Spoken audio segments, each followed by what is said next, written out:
as our travel agent. From a young age, Ray got his start planning beach trips for his family and friends. And over the years, he's planned lots of wonderful trips for all of us, including New York City twice. And on that first trip, there was a big group of us, and we traveled from Lynchburg to New York by train. And he warned us all, do not bring more luggage than you can carry. So we all listened to that, and then when we got there, we had to carry his luggage. He was helping his mom, carry her luggage, and it was unbelievable that he got her to go on that trip, but he did. He provided us with lots of opportunities when we were young, like seeing Old Man River and the Rockettes, and we got to eat at Tavern on the Green. And he created some lifelong memories for us, as well as sparking an interest in travel for us. He planned one time an extended family trip to Smith Mountain Lake, and that house was so packed we were sleeping everywhere. I slept under the dining room table. That was just last week. Fun trip. One time he took not only me, Ma, to Washington, D.C., but he got Papa to go too. If you know him, that was unbelievable. Trip to the Bahamas, and most recently he planned a trip to Ohio, where he got all the cousins together to surprise Nancy for her birthday. Nobody thinks up things to do like Ray thinks up things to do. He's also been our musician. He started playing the piano as a child, and he became an accomplished pianist. His siblings would say that the reason he got so good was because every time there was work to be done, he had practice. So he got really good.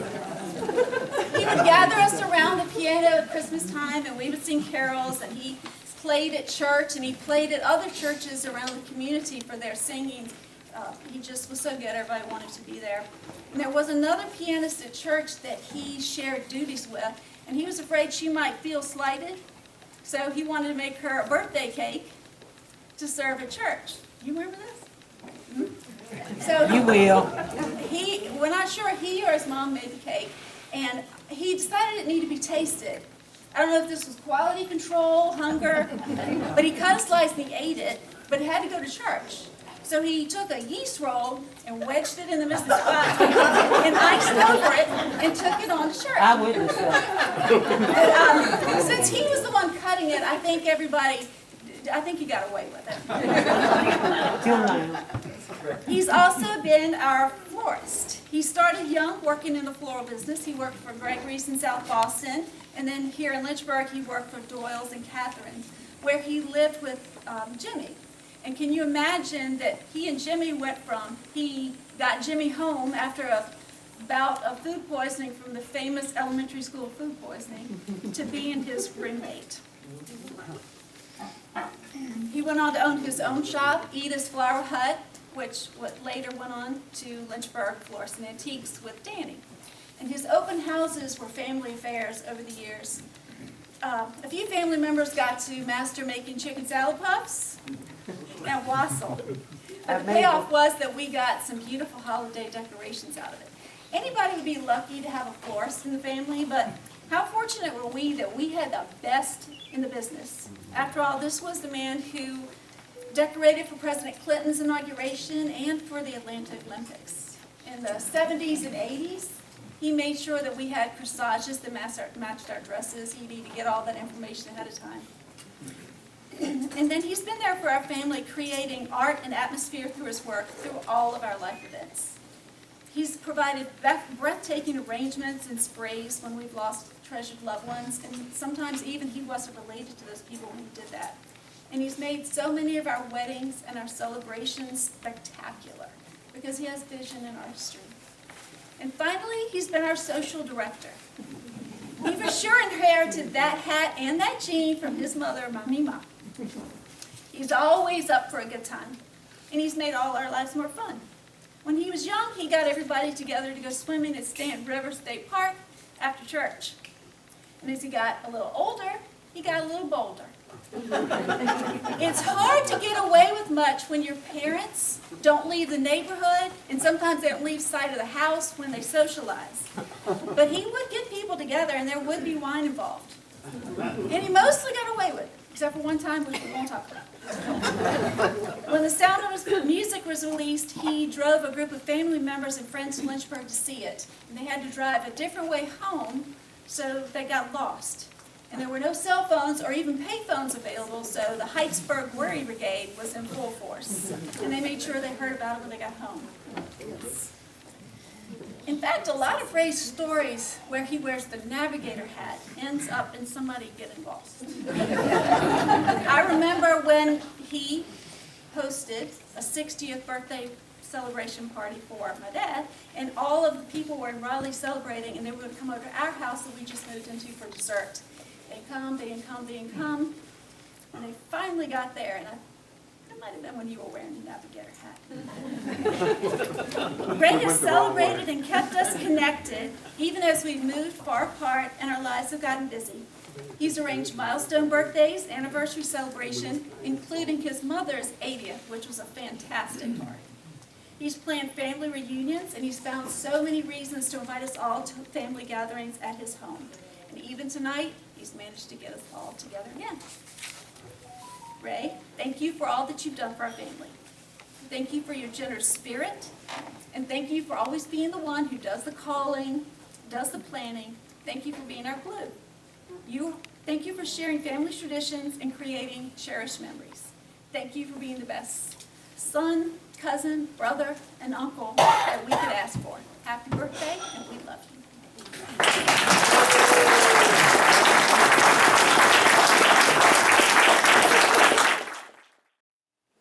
Hello, I am Marie Wagner, and my husband Wally and I, our connection with Ray are friends. When we first met Ray, he lived in the big house on 13th Street in the Diamond Hill section of Lynchburg on a very narrow street. We were invited to his home for dinner, and I had been told that he was an excellent cook. Well, that is true. Absolutely. He had the most delicious food, dinner, and he served it with all the bells and whistles of fine dining. He's the hostess with the mostest. And the Bible says that we all have a spiritual gift. Well, definitely Ray's is hospitality. And Ray is very much a people person, a friendly guy. He's a talented pianist, and he will play for me, that I like, the theme from the song Exodus, or from the movie Exodus. He's an artist when it comes to arranging flowers. I asked tonight if these were his. I think it's his friend, the other player guy. Right here in the colorful shirt. That's right. Ray served our country in the Air Force. And then there is a letter from President Clinton on his wall in recognition. Ray is very much a well-cultured person who enjoys original works of art. And he was able, he's not listening to me, he was able to incorporate some and retain some of these and put them into his new home at the Columns. He is always dressed immaculately in the fine clothes and real leather shoes. A few years ago, Ray decided to downsize and move to a place with less maintenance. So he selected the very nice place at the Columns. And he has plenty of places to park. On Monday, there were several of us trying to help him when they were moving in, put away things. And I'm very sorry, but I broke one of his glasses. And I may never get over it. But Ray was very kind about that. Well, as soon as the dining room was set up that day, his sister brought in baskets of food and put it on the dining room table. When Ray came in, I think he realized that moment he was at home, that was home. It's a lovely place. And did I say you have plenty of room to park your car? So if anybody wants to visit. Church is very important to Ray, and he was very active in Court Street, but immediately when he moved, he found a new home church here. And that was his, now his favorite possession in the world is his recliner. Oh, Ray is saying, guess where I'm in? What I'm doing? I'm sitting in my recliner.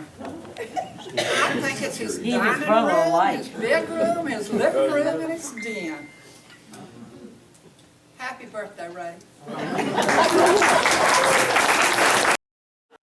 I know him pretty well, I think. Yeah, the parking was terrible down on 13th Street. And I always had to go out and move some people's cars around. And you had to park up on the sidewalk, if you remember. It was difficult. But I guess I'm looking at, he was born in the year 1945. At the end of that year, a lot of big things happened in 1945. Tupperware came on market in 1945, and Sam Walton opened his first Walmart in 1945. And then World War II ended, we dropped the bombs. FDR died, and Truman became president, and then Ray was born. They're the things that have happened. But what I want to talk about is when we got ready to, I said we got ready to move. We had a difficult time trying to convince Ray that it was time to move and to find something smaller. And then he was looking for something where he could put every possession he had. And so we had many discussions over what we were going to do. And finally, we got to the point where he did agree. We had several tag sales to get rid of some of the stuff. The most difficult part of it was a place that you all never saw. He had an attic that you had to climb a ladder to get into, packed full of junk. And that's what it was, just junk. And it was, we got to the point where we were just giving away. Please take this. I'll give you $1 if you'll take it. Because we couldn't take it to the apartment. So we had many discussions over things that we needed to get rid of. So, but we made the move, and for the most part, it's been a good move. And yeah, on that moving day back in August of '22, right? Yes.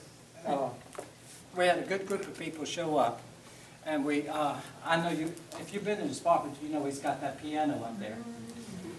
And to get that piano up those 19 steps was a chore, and the mover has since died. I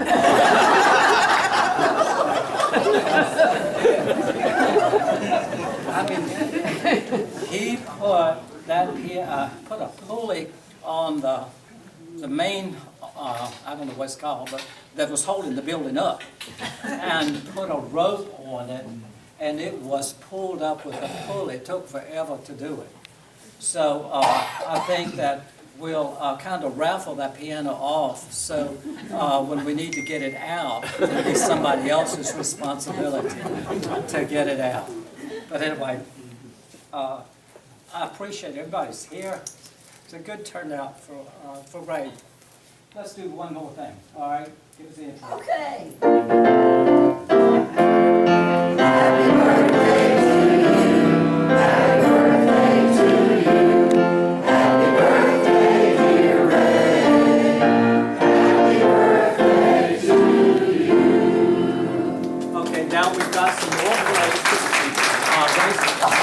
Ray's trying to get up, so he must want to say something.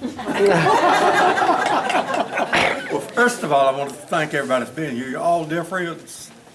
But I will tell you, when that move occurred 3 years ago, the first day of August, there were 18 people that helped. And there were no boxes that weren't emptied by the time the sun set. And I could not have moved without his help. Some mornings he was there, and it was all his doing. I didn't ask him, it just did it, because he can't sit still. But he would be there to pack up to move, and I was still in bed. Anyway, I could not have moved without his assistance. And I thank him for his being a part of this. And another friend over in the corner hiding, would you stand up? Yes, turn your head the other way, you. Mary. She is a big part of this evening also. And she has an antique shop downtown that I helped her for 8 years until COVID hit. And we still communicate very frequently. And thank you, Mary.